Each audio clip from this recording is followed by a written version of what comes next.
I'm Andrea Giles, and you're listening to the Heal from Infidelity podcast, episode number 197, The Hidden Pain of Betrayal. Yours, theirs, ours.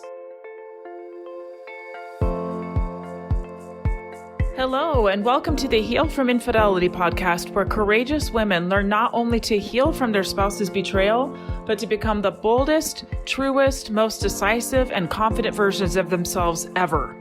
If you know there's more for you than the life you're currently living, but don't quite know how to get there, you are in the right place. Stick around to learn how to create a life that will knock your own socks off. Is it possible? It is, and I'm here to show you how. I'm your host, Andrea Giles. Are you ready? Let's dive in. Hello, my beautiful listeners. Thank you for coming back to yet another episode of Heal from Infidelity. It's so crazy to see that we're inching our way up to 200 episodes. We're only a few episodes away from 200. Isn't that wild? Pretty fun. Thank you for being here. If you have enjoyed this podcast, I invite you to go review it. Go give it a review. I know it can feel cumbersome to go in and do it, but it really does matter. It really does get the message out there to other people that this is something valuable, something worth listening to. Go ahead and get the review out there. It helps me out, helps the business out, helps people who are looking for infidelity help to know that we're legit over here and that this is a worthy place to spend their time. You can go in and change your name so that it's an anonymous name so that you don't have to have your own name in there. That's an easy thing to do. You just go in and there's a little button you push that allows you to change it. Anyway, okay, so hopping in, there's something that's been on my mind that I've been talking about with my clients about pain. And after infidelity, something that I hear so much from my clients who have been betrayed, I feel worse and they seem to be unscathed. They seem like nothing has changed for them and that they're doing better and that they can just move on and that they're fine. And I'm here to tell you that that is just not quite true. That's just not quite true. We're going to talk about this today. We're going to talk about the reality that people do not go and have affairs or different varieties of infidelity when they are not in a place of pain. It may not look like pain. They may look like they're doing great. They may look like they're on top of the world and everything is great. And I want to break this down for you today. In reality, their pain is likely equal to yours, even if you can't see it. So first of all, part one here, the myth that they're fine. It's so easy to look at them going to work, working out, scrolling their phone, sleeping just fine at night, eating just fine, and think, how can they act like this when I am dying? I am dying over here, and how can they just act like everything's fine? Here's what I want you to know.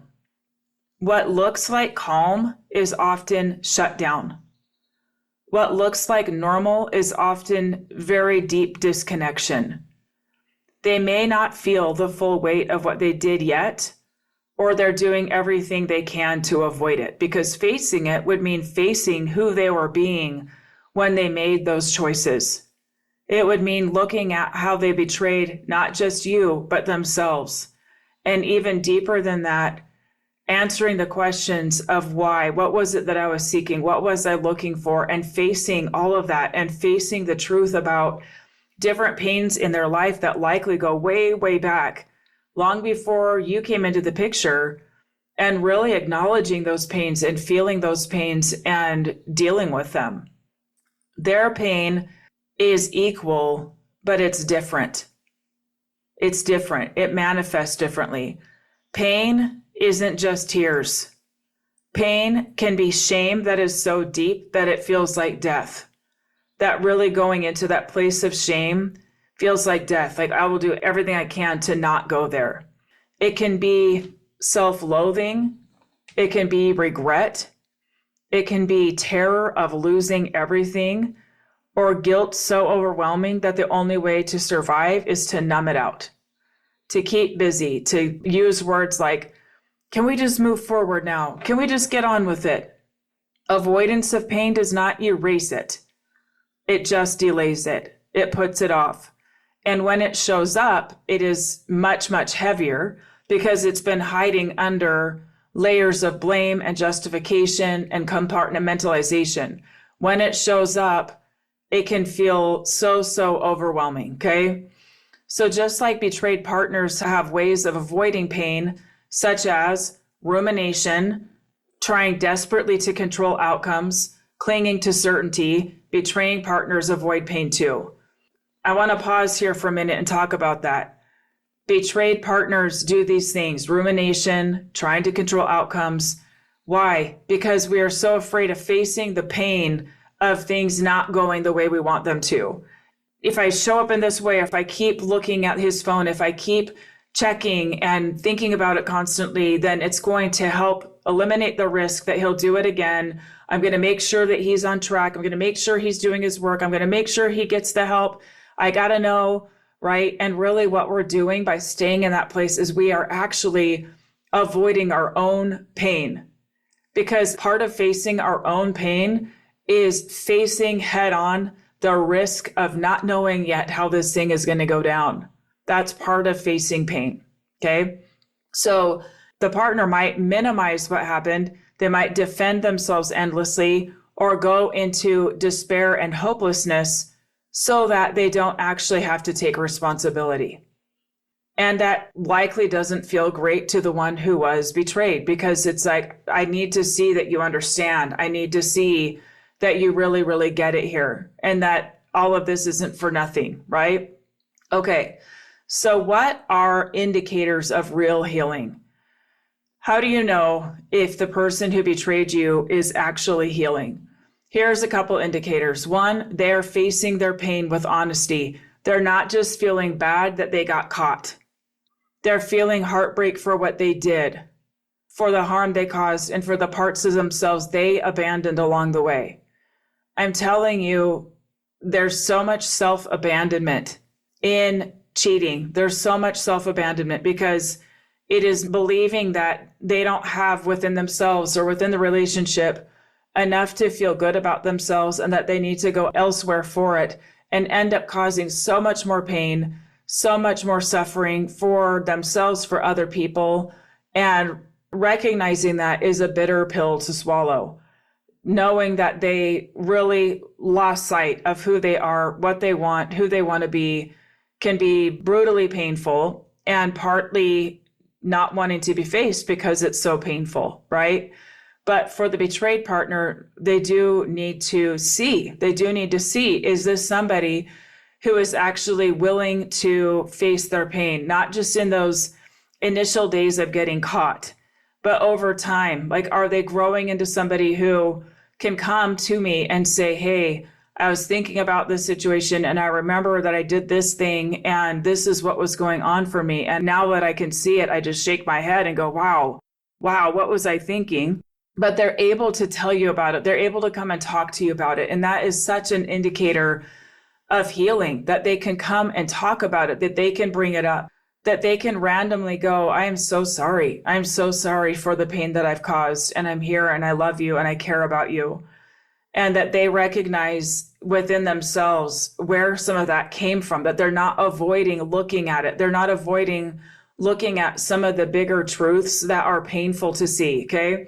Sometimes what this looks like is when I have people who really want to hold, for example, their parents on a pedestal, that they want to cling to this image of their parents as good and solid and loving. And part of their healing is facing the reality that their parents were flawed, and that sometimes their parents could be cruel, and that all is not as it seems, and that maybe their parents have been more dangerous to them or hurtful to them in ways that they have been unwilling to acknowledge. And it can be very painful to face those things. And sometimes it means shifting family relationships. Sometimes it means not playing the same part that they always have in being the good son, the good person, the good brother, and going, actually, this is harmful. It's harmful to me. It's harmful to my family. And I'm going to have to make some waves in changing this up. Sometimes something that happens is that my clients will feel kind of abandoned in family situations. Like let's say like a mother-in-law can kind of dish it out and can make little passive aggressive digs and be somewhat controlling, things like that. And historically, your partner has not really stood up to it and has just kind of been like, that's just the way they are. That's just the way mom is. And it's no big deal. But after this betrayal, you're looking for, are they willing to face that? Are they willing to say, no, actually, that's not okay. Actually, it's time to do things differently. This is partly how you will know. It doesn't mean that they are taking responsibility for your feelings. It's more that they are willing to look at the impact of allowing certain behaviors from others to go unchecked and how it affects all of you, how it affects you, how it affects them. Because chances are they don't like it either. Chances are they are afraid to rock the boat for fear of rejection, for fear of feeling like they're getting kicked out of their own tribe. But that is part of facing the pain, is going, this actually is painful. This actually is hurtful to me. And I'm willing to own it and respect myself enough to say, this is not working for me. And there's a lot of healing here that can be done when we are willing to go deep in and really address our own pain. Okay.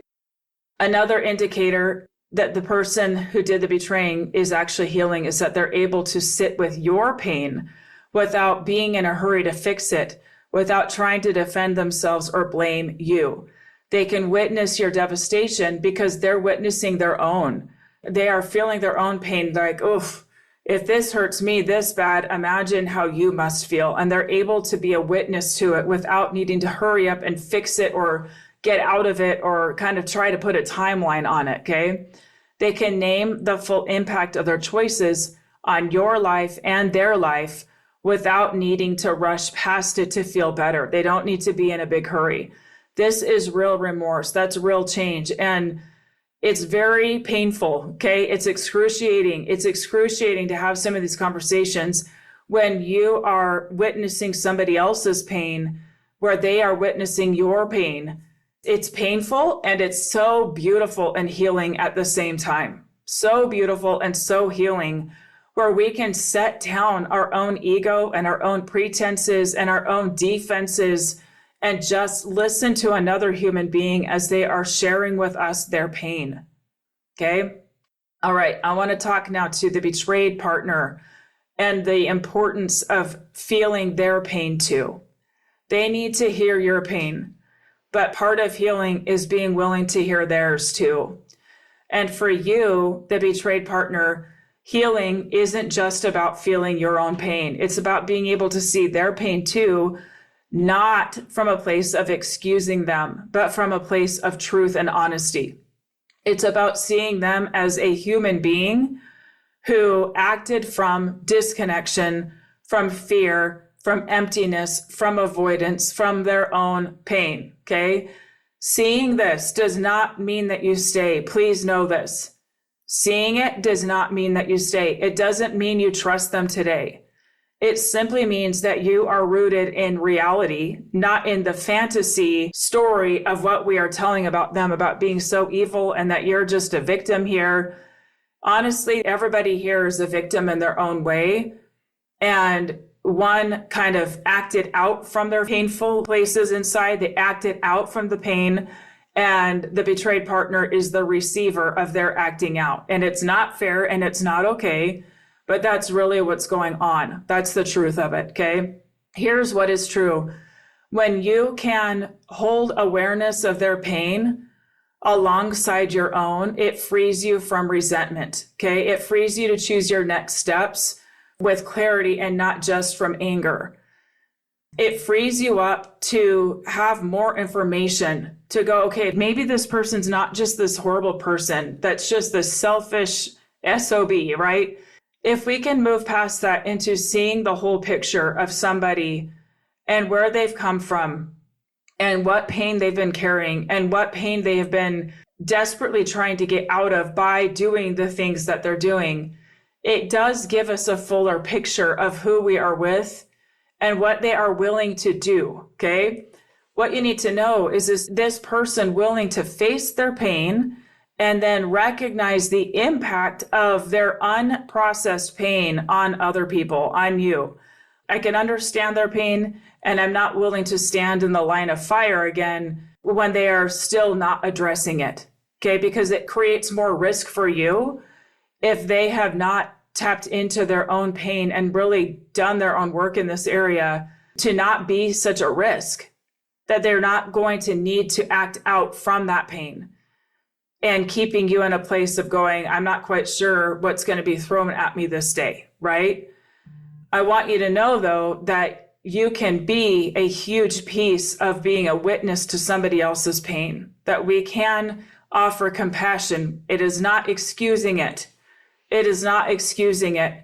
And we can understand their pain and decide that the impact for you is too big, that it's too much, that it's more than what you want to risk for yourself. And we can say, I care about you. I wish you well. And these are things that you're going to have to solve outside of this marriage. We get to do that. But choosing to tap into compassion and understanding and going, if their pain is as big as my pain, what is their pain? I want to understand. This frees you up. It takes you out of the victim mentality. It takes you out of needing to be right and they're wrong and I'm good and they're bad. It takes you out of that and into a much more nuanced place of going, in reality, this is the impact of their unhealed pain. And am I willing to continue being on the receiving end of that if they are not willing to address their pain? Okay, but we can do this together when we are both willing to have an open heart and go, I want to know, like, tell me about your pain. Tell me what needs that you had that weren't being met, that you maybe thought you never could have met. And it goes both ways, right? What do you want? What do you need? What did you feel like you couldn't say? What do you need now? We can do this work. And for sure, getting professional help goes so far in this, so far, right? This is not to put the burden on each other to be like the therapist or the coach, okay? It's not to put the burden on. It's more to understand and to recognize that we're not the only one hurting, okay? So if you are the one who betrayed, I want you to ask yourself, if I am not feeling pain right now, what am I avoiding? Because true healing will always involve grief. I'm sorry to say it, but it's true. True healing always involves grief. Why? True healing is a choice. It's something that we decide that we want. It's something that we step towards, that we're choosing something actively. And when we are actively choosing something, we are actively unchoosing something else. We are saying no to something else. And when we say no to something else, we have to grieve the thing that we're saying no to, or the thing that we are losing because of our choice, okay? You can feel grief for what was lost in the relationship. Grief, so much grief for the harm that you caused. Sometimes we don't want to step into this place of healing because we don't want to feel the real weight and go, oh my gosh, I have to face who I've been and how deeply I've hurt this person. Grief for the parts of yourself that you abandoned to being someone who betrayed.